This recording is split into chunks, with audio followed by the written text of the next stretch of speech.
mas de onde vem o dinheiro público para que haja tanta corrupção? Essa é a primeira pergunta que eu gostaria de fazer. Porque você já imaginou que se não houvesse dinheiro distribuído para político, político não teria como ser corrupto? A questão é que existe um dinheiro entregue a ele, e por causa desse dinheiro existe corrupção. Deixa eu te mostrar de onde vem esse dinheiro e como que ele acontece. Nós tivemos em 2017 uma arrecadação recorde. Nós arrecadamos 1,3 trilhões de reais em arrecadação de impostos. Olha esse outro slide aqui. Nós trabalhamos 153 dias para conseguir arrecadar esse 1,3 trilhões. Quantos dias tem seu ano? Desses 365 dias, você vive 153 deles, só para poder pagar impostos. É pouquinho, né? É justo?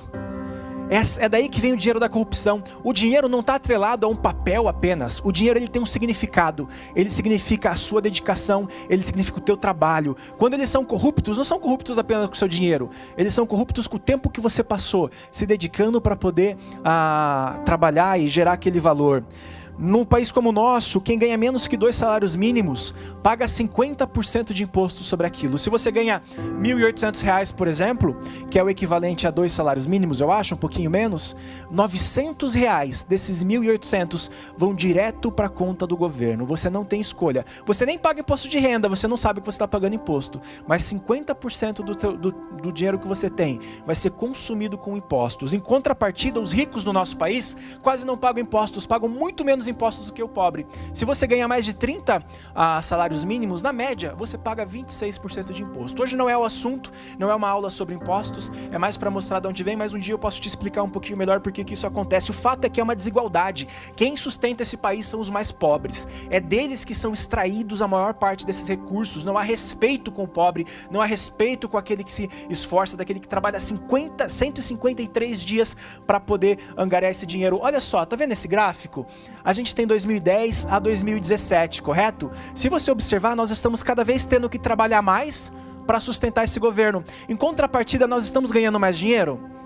Nós estamos, pelo contrário, nós estamos num momento de crise, nós estamos perdendo os empregos. As famílias estão desamparadas, e quanto mais nós perdemos emprego, quanto mais nós ficamos sem dinheiro, mais o governo nos força a dar cada vez mais para ele tentar suprir a ineficiência dele. Ele é ineficiente. Ele é um bostão, incapaz de executar o que ele disse que vai executar. E quando a gente entra numa crise, o que você faz na tua casa?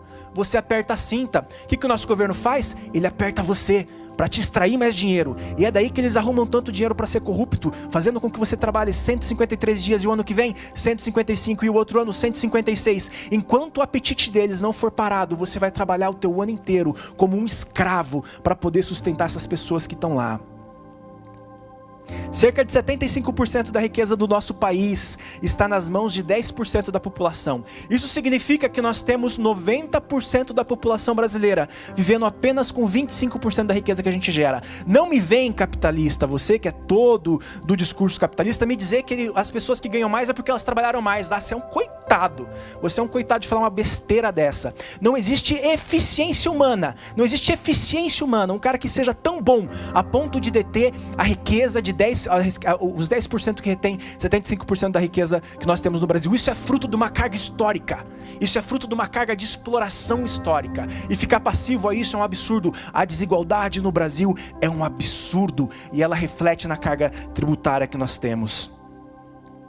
A gente olha e pensa, poxa, evoluímos muito, estamos em 2017. Mas eu te pergunto, lembra lá do feudalismo que você estudou na tua escola? Você lembra lá da época medieval que você estudou? A minha pergunta, afinal de contas, é o que nós evoluímos tanto daquela época?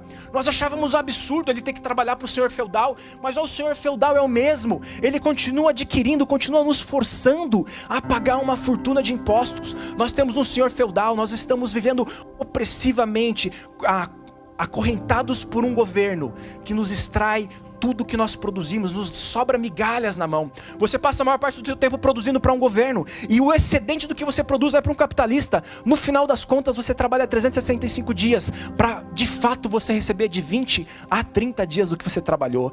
Nossa sociedade está profundamente doente. Não há o que ser defendido desse governo, não há o que ser defendido do nosso sistema atrasado e opressor. Você trabalha e fica exausto para satisfazer dois grandes líderes, que são o capital, o mercado e que é o governo. Eles andam juntos, eles andam aliançados, produzindo para tirar o máximo que eles podem do teu dinheiro, para te oprimirem ao máximo e você nem consegue perceber.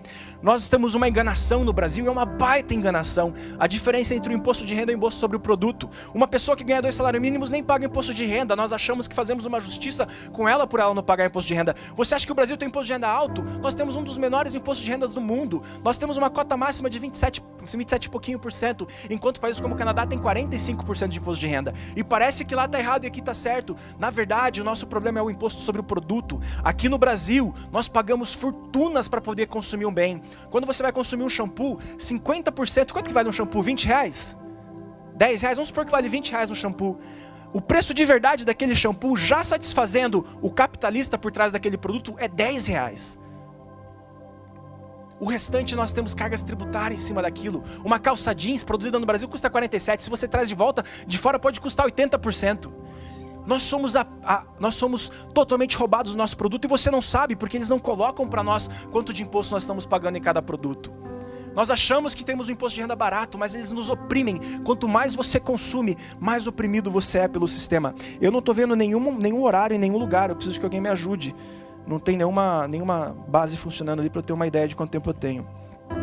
A realidade é que esse dinheiro vem do teu bolso. A corrupção não vem de nenhum lugar, a não ser dos dias que você trabalha, dos dias que você intensamente se dedica, com carinho. Você se dedica, que você levanta aquele dia que você não queria levantar cansado. Você está levantando para sustentar um governo que de certa forma acaba te oprimindo, acaba te fazendo sofrer. O Brasil, a pergunta que eu tenho aqui, qual o tamanho da corrupção pública? Desse 1,3 trilhões que entra lá, que tanto nós sofremos para arrecadar, quantos por cento desse 1,3 trilhão é escoado, é perdido com corrupção? De acordo com o Ministério Público Federal, nós perdemos em 2016 aproximadamente 200 bilhões de reais em corrupção. Dinheiro que não foi produzido para nenhum fim, foi angariado para a escola, mas foi desviado na merenda. Foi angariado para a saúde, mas foi desviado de alguma maneira e foi para o bolso daqueles parlamentares, daqueles vereadores que estavam envolvidos naquela situação. Em torno de 200 bilhões foi perdido assim. Mas isso não é o pior de tudo. Se eu olhar apenas a área da educação, especialistas e analistas do Tesouro dizem que nós perdemos em torno de 40% do dinheiro arrecadado em ineficiência. Sabe o que é ineficiência? Eu preciso de alguém para apertar um botão aqui, eu contrato 5 pessoas, só porque elas são da minha família, são meus amigos. Isso é ineficiência. Eu contrato pessoas que vão trabalhar 3 a 4 horas. Quem trabalha em empresa mista, pública e privada, sabe como que é os cargos comissionados. O cara vem de 3 a 4 horas por dia para ganhar uma fortuna. Ineficiência, não trabalha quanto deveria trabalhar. Pior do que nós temos ainda a corrupção, é ainda a ineficiência do nosso Estado. Se nós somarmos, no caso, por exemplo, da educação, as médias, a gente vai chegar a uma conclusão que 55% do dinheiro público não cumpriu absolutamente nenhum papel do qual ele foi estipulado para arrecadar. 55%. Se você trabalhou 153 dias para sustentar o Estado, 55% a menos você poderia ter ficado em casa sem precisar trabalhar, gastando tempo com a tua família, gastando tempo com o teu filho, porque eles nem usaram, esse dinheiro foi perdido, esse dinheiro foi gasto para sustentar um sistema absolutamente falido e um sistema absolutamente podre. Mas deixa eu te dizer, a corrupção pública, ela não me assusta tanto quanto parece. A corrupção pública, essa corrupção dos políticos, na verdade, ela está alicerçada na minha e na tua corrupção. Ela está alicerçada na principal corrupção que existe no Brasil, a corrupção da família. A família brasileira tem atos de corrupção, as empresas brasileiras têm atos de corrupção. É algo cultural, é algo social e por isso se reflete lá também. Eles perderam aproximadamente 200 bilhões em gastos com corrupção. Mas se eu pegar apenas um indicador da corrupção familiar e da corrupção das empresas, que é a sonegação de impostos, nós sonegamos mais de 1,5 bilhões de impostos por dia no Brasil. Soma isso por 365 dias, nós passamos de 500 bilhões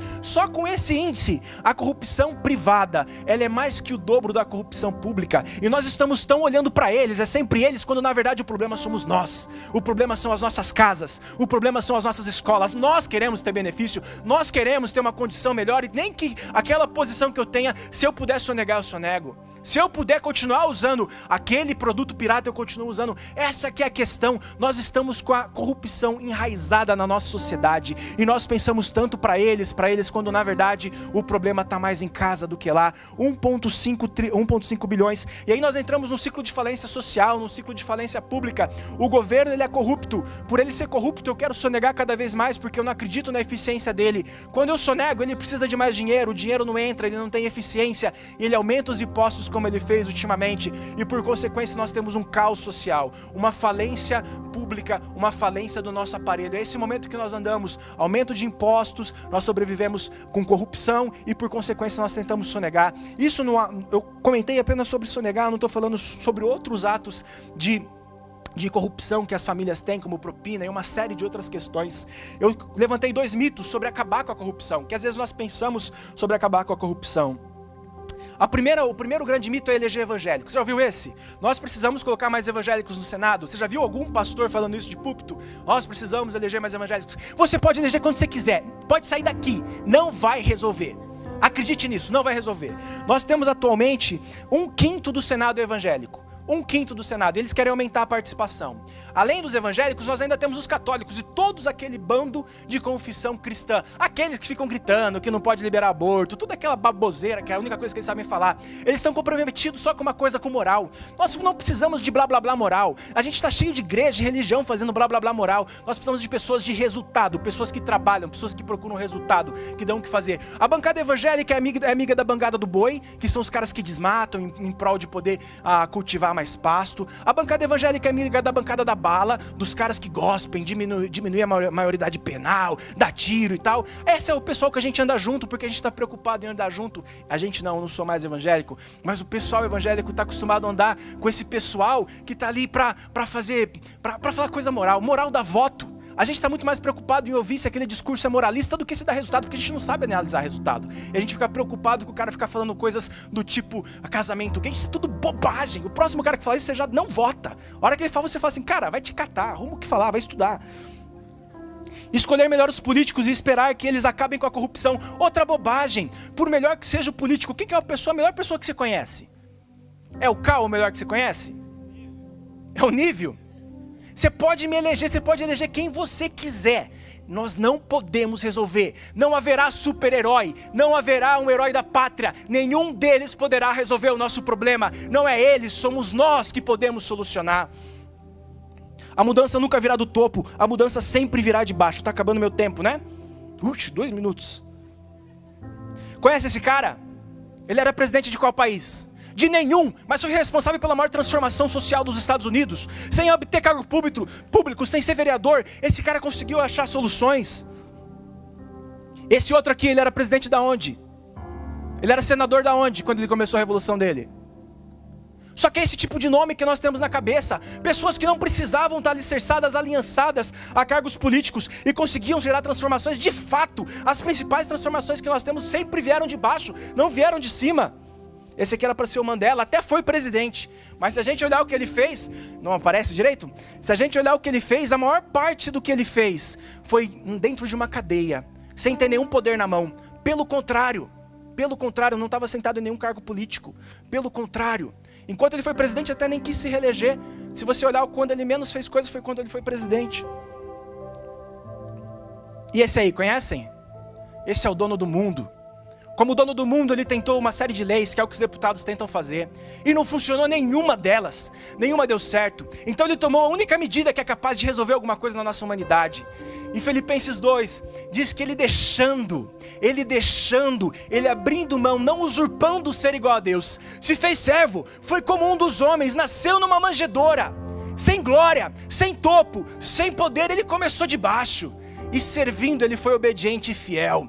Ele não se corrompeu, ele foi obediente e fiel até a morte e morte de cruz. Se o dono do mundo sabe que não adianta chegar como um rei, mas precisa chegar como montado num burrinho, quem dirá nós acharmos que nós precisamos eleger um super-herói, alguém capaz de fazer alguma transformação, um mega-herói. O próprio Deus começou de baixo. O próprio Deus soube de onde chegar. O fato é que algum tempo atrás nós fizemos uma grande destruição Nós fizemos uma grande destruição na nossa humanidade. Nós pegamos o poder que nós tínhamos e nós criamos uma democracia participativa, uma democracia representativa. Nós dizemos, olha só, eu tenho esse poder de ser brasileiro, mas eu não sei usá-lo, ou eu não quero a responsabilidade de usar esse poder. Então eu vou eleger alguém que use esse poder no meu lugar. E nós começamos a escolher pessoas para que elas fossem lá e fizessem coisas que nós deveríamos fazer. Quando na verdade nós deveríamos estar interessados numa democracia participativa. A democracia participativa, eu não entrego mais o meu poder, mas eu participo com o meu poder. Eu uso a escola pública, meu filho está na escola, eu não sou um alienado que só fico falando mal daquela escola, eu vou até lá, eu quero saber quanto de dinheiro chega naquela escola, eu quero me envolver e saber o que nós podemos ter atos de cidadania para transformar aquela escola, eu preciso saber o que eu posso fazer para que de fato dentro daquela escola as coisas funcionem, eu preciso me envolver. O fato é que nós queremos não nos envolver e aí nós fechamos os olhos para o tamanho da corrupção.